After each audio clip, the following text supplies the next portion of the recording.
Hello दोस्तों, कैसे हैं जी आप लोग। उम्मीद करती हूँ बहुत अच्छे होंगे। तो आज मेरे यूट्यूब चैनल में आप लोग का बहुत बहुत स्वागत है। तो आज मैं बताऊंगी आपको सुबह से मेरे 2-3 घंटे में क्या क्या काम होता है। सुबह सबसे पहले मैं क्या क्या काम करती हूँ, कैसे कैसे हम अपना सुबह का हमारा बिहार में जो रूटीन है वो रूटीन हम यहाँ रख रखे हैं। दिल्ली में मैं बदली नहीं हूँ, शुरू से भी बिहार वाला ही संस्कार सब कुछ मैं हूँ। सबसे पहले मैं आती हूँ तो किचन में चाय चढ़ा देती हूँ। पहले वॉशरूम जाती हूँ, उसके बाद ब्रश कर लेती हूँ, उसके बाद में झाड़ू लगाती हूँ। उसके बाद किचन में झाड़ू लगाने के बाद उनके लिए चाय बनाती हूँ और अपने लिए अजवाइन का पानी आधा कप या आधा गिलास रखती हूँ। ऊपर आ जाती हूँ, फिर मैं जीने पर झाड़ू लगाने के लिए तो जीने पर झाड़ू लगा लेती हूँ। उसके बाद फिर मैं जाती हूँ कमरे में, जो नीचे ज़मीन पे हम लोग सोते हैं वो वाला उठा देते हैं। देखिए छत पे आई हूँ, ये नीचे ज़मीन पे सोते हैं हम लोग। 2 लोग नीचे सोते हैं, एक कमरा है तो, और 2 लोग ऊपर सोते हैं, तो 4 जने हम लोग हैं। तो फिर सारे बिस्तर उतर उठा कर झाड़ू लगा लूँगी, फिर यहाँ पे मैं पोछा लगा लूँगी। तो वही मैं उठा रही हूँ। उसके बाद झाड़ू लगाना पड़ता है। सुबह मेरा रोज़ का रूटीन यही है, चाहे छुट्टी रहे बच्चों को ना रहे, मैं शुरू से झाड़ू बिना लगाए कमरे में ना ही कुछ। अब पूजा भी करना होता है, झाड़ू पोछा लगा लेती ही हूँ। बिना झाड़ू पोछा लगाए कभी मैंने पूजा नहीं किया। इस कमरे में ही मंदिर मेरी होती है, तो बिना झाड़ू पोछा लगाए मैं खाना भी नहीं बनाती। तो शुरू से ये रूटीन है। एक लेडीज़ के लिए ये सब ज़रूरी है। सबसे अच्छा ये रूटीन होता है कि लेडीज़ ये सब काम करके फिर नहा ले, उसके बाद पूजा पाठ कर ले, ये मेन काम है। तो झाड़ू पोछा मैं लगा लूँगी, बाहर बरामदा में भी लगा लेती हूँ उस समय। और इसके बाद नहाने के बाद में पूजा करने के बाद बच्चों को फिर उसको नाश्ता वास्ता फिर देती हूँ। और एक बार चाय तो मैं सुबह सुबह ही बनता है, जब मैं अजवाइन का पानी लेती हूँ तो इनके लिए चाय मैं बना देती हूँ। तो बाहर बरामदा है, जीना है, बाथरूम तक हम सफाई कर लेते हैं, सुबह ही करते हैं। तो ये देखिए सफाई मेरा बाथरूम तक कर ली हूँ, क्योंकि नहाना भी होता है तो बाथरूम में जो कचरा पचरा होता है सब उठा उठा के कूड़े में डाल देती हूँ और नहा लेती हूँ। उसके बाद फिर एक एक करके सब लोग नहाते हैं। तो ये बाथरूम की सफाई मैंने कर लिया है।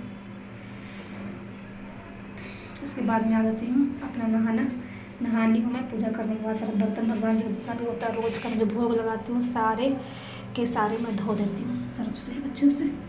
डेली मेरा ये काम है। डेली का रूटीन क्या है मैंने आज तक नहीं दिखाया, तो सुबह का रूटीन मैं शेयर आज कर रही हूँ कि सुबह से एक लेडीज का क्या रूटीन होना चाहिए। मेरा भी वही रूटीन है जो होना चाहिए। बहुत लोगों को मैंने देखा है सीधा डायरेक्ट किचन में घुसते हैं और खाना बनाना शुरू करते हैं, चाय बनाना शुरू करते हैं। ऐसा नहीं होना चाहिए। एक लेडीज़ के रूटीन में ये सब होना चाहिए। सबसे पहले सुबह झाड़ू पोछा जरूर लगना चाहिए। घर में जो कहते हैं कि सुबह उठते हैं झाड़ू पोछा जिससे घर में लगता है लक्ष्मी उसके घर में आती है। सच है नहीं है, लेकिन फिर भी कहीं ना कहीं ये सच होगा, तभी शुरू से ये बात कहा गया। आज नहीं कहा गया, ये बात पहले से ही तय है। तो बस नहाने के बाद मैं तो अपना बिंदी क्रीम लगा लेती हूँ, उसके बाद ही पूजा करती हूँ सिंदूर लगाने के बाद। और बाल तो मैं नहाने के पहले झाड़ के खोपा लगाती हूँ। मुझे बाल धोना था तो मैंने बाल भी धो लिया है। बाल धोने के बाद मैंने लगा दिया क्लेचर, क्योंकि मैं कभी भी खुले बाल नहीं रहती, कभी भी नहीं। क्योंकि नीचे झुकूँगी कोई काम करूँगी बाल नीचे आएंगे, हर बार मेरे हाथ में आएंगे, खाना में लगेगा, इसलिए कभी भी बाल खोल के कोई काम घर का नहीं करना चाहिए।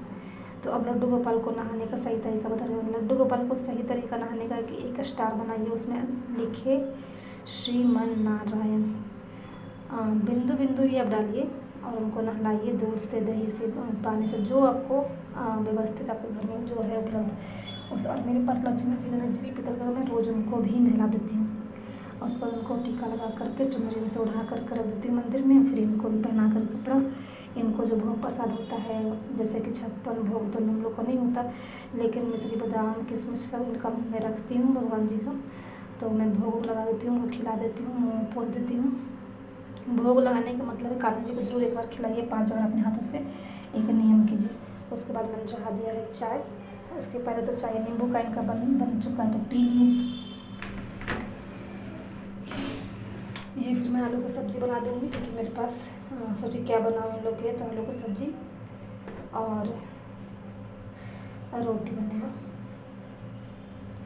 तो ये सिंपल सा सब्ज़ी है, बिना लहसुन प्याज का बनता है। इसमें ना ही लहसुन, ना ही प्याज, ना ही टमाटर, कुछ नहीं। इतनी सब्ज़ी टेस्टी बनेगा। फिर फटाफट फ़ौरन डालते हैं, आलू डाल दीजिए, भून लीजिए उसको, फिर नमक डाल दीजिए, फिर हल्दी मसाला जो भी बेसिक मसाला डाल दीजिए, पानी डाल दीजिए और ढक दीजिए। उसके बाद जो सब्ज़ी बनेगी आप पूड़ी में भी खाइएगा, मज़ा आएगा। पूड़ी में भी ये सब्ज़ी हमारे यहाँ बनाया जाता है, और चाहे तो दाल चावल पे आप खाइए तो मज़ा आएगा। तो यही सब्ज़ी मैं बना रही हूँ, सुबह ही बनाई हूँ। फिर शाम को सब्ज़ी में थोड़ी रह गई थी, फिर मैं क्या बनाऊँ, फिर शाम को शायद कढ़ी बनाया था। तो दोस्तों पर डे का रूटीन में यही सब चलता है, क्या खाना बनाना। इसके बाद मैं खाना वाना बना लूँगी, फिर वही झाड़ू पोछा किचन में करने के बाद ही मैं बाहर निकलूँगी। तो ये सब्ज़ी मैं ढक दूँगी, बन जाएगा ये। फिर मेरे पास फ्रिज में था आटा रात का, तो आटा थोड़ा इतना इतना टाइट होता है कि आप उसकी रोटी नहीं बना सकते। मैंने लोइया कर करके रख दिया ताकि थोड़ा सा पिघलेगा तो थोड़ा सा ये कोमल हो जाएगा और तब मैं इसकी रोटी अच्छे से बना पाऊँगी। और 5-6 रोटियाँ ही मैं बनानी थी, तो मैं फटाफट 5-6 एक बार में रोटियाँ बनाता हूँ। बताया है मैंने कई बार कि फटाफट रोटी बनाना है तो एक बार में 5-6 डालिए और हल्का हल्का पलटते हुए उसको तवा को अलग कीजिए। और एक एक रोटियाँ जैसे कि तंदूरी रोटी सेकती है आलू पे, वैसे सेकते रहिए, बहुत अच्छी फुली फुली बनेगी। ऐसा नहीं है कि सोचिए कि नहीं फुला फुला बनेगा। फिर मैं चावल बना देती हूँ। कढ़ी मेरे पास बच गया था तो कढ़ी चावल और ये सब्ज़ी, रात का कढ़ी बचा हुआ था। सब चावल कैसे, ये कढ़ी कैसे ख़त्म हो, तो मैंने कहा चलो चावल बना देती हूँ और रोटी भी बना दी जब बचा था आटा तो, और सब्ज़ी भी बना दिया। तो ये घर में हम लोग बैठे हुए हैं, कुछ ना कुछ लोग टीवी भी देखता रहता है और देखती हूँ जो कुछ करता है ना तो मैं डांटती रहती हूँ क्या क्या कर रहा है। अभी मैं बाहर गई थी स्वीटी का कटिंग करवाने ब्यूटी पार्लर में, तो ये मैं बाहर ही जा रही हूँ। फिर उसके बाद मैं गई थी अस्पताल, आज ही गई थी अस्पताल आँख दिखाने, तो वहाँ का मैंने वीडियो बनाया है थोड़ा सा। तो लाइनें बहुत लगी रहती है वहाँ पे, सरकारी अस्पताल है यहाँ पे, बहुत अच्छे आपका इलाज बहुत ही अच्छा से होता है। दिल्ली में जितने भी सरकारी अस्पताल में इलाज अच्छा होता है, लगेगा नहीं कि सरकारी, बिल्कुल अच्छे से व्यवस्था रहेगा। तो वहीं देखिए लाइन में दवाई के लाइन में लगा, तो मुझे दवाई बस एक ड्रॉप दिया है, आँख चेक किया, बोला कि इसको एक दिन भर में 5-6 बार डालो, ठीक हो जाएगा। तो दोस्तों यही सब ब्लॉग था आज कि सुबह से मैं क्या क्या करती हूँ और जहाँ भी मैं जाती हूँ वहाँ की वीडियो में बना लेती हूँ और आप लोगों को दिखाती हूँ, शेयर करती हूँ। तो अच्छा लगे तो वीडियो को प्लीज़ लाइक कर दिया कीजिए, चैनल को सब्सक्राइब कर दिया ताकि नई नई वीडियो आपके पास पहुँचते रहे। काम की बातें, हेल्पफुल बातें, बहुत सारे टिप्स से मैं लाने वाली हूँ, तो चैनल को जरूर सब्सक्राइब कर लीजिएगा ताकि आपके पास भी वो हेल्पफुल टिप्स आपको पहुँच जाए। तो गर्मी उतना नहीं है, फिर भी बीच बीच में दिल्ली में बारिश हो रही है, लेकिन अभी 2 दिन से बारिश नहीं हुई है, तो धूप हल्का भी है लेकिन बहुत अजीब ढंग का गर्मी। तो पूरा अस्पताल का ही समय। तो बाबा मिलते हैं नेक्स्ट उम्मीदों के साथ, नेक्स्ट ब्लॉग के साथ, नेक्स्ट रेसिपी के साथ।